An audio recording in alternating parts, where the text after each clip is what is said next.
hammamiz bilgan Green Leaf korporatsiyasida hamkor bo'lishimizdan oldin mana shu hamkor bo'lishimizda qaysidir ma'noda endi meni hayotimda ko'proq ahamiyatga ega bo'lgan pastalardan, misol uchun mana shu kol pastalari, prebiotiklik pastalari va mana Yijam brendi asosida chiqqan mana bunday pastalarimiz va mana Aylaf brendi ostidagi turfa xil pastalarimiz turlariga qarang, Xudoga behisob shukr, kundan kunga turlari ko'payib bormoqda.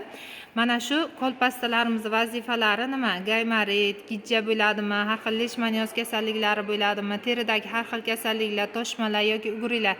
Mana shunaqa holatda ham yoki oftobdan kuygan holatingizda ham terini tiklab berish, oziqlantirish vazifalarini bajaradi. Bu prebiotiklik pastalarimiz nima qiladi? Ko'cha-ko'yda ovqatlanamiz, har xil turda, har xil sharoitda tayyorlangan ovqatlar bo'ladi, to'g'rimi?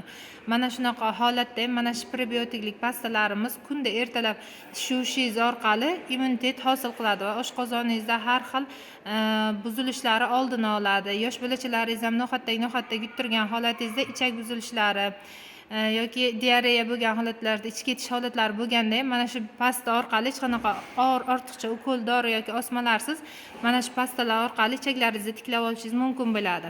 Bu yashil pastamiz, Yijam brendidagi asosiy pastamiz nima qiladi?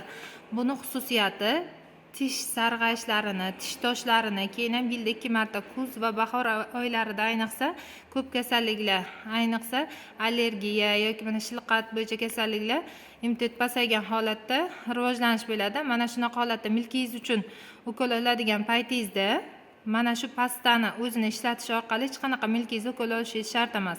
Shuni o'zi tishingizni milklarini vitamin bilan ta'minlab beradi va sarg'ayishlarini va toshlarini ketkizib beradi.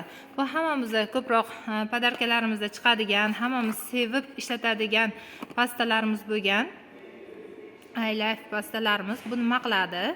Tish sarg'ayishlariga, bu ham asnonoy tish sarg'ayishlariga, tish toshlariga ishlatiladi. Maza qilib ishlatasiz. Haqiqatda effekti zo'r. Bir marta ishlatib ko'rgan odam qayta yana murojaat qiladigan pastalarimizdan biri.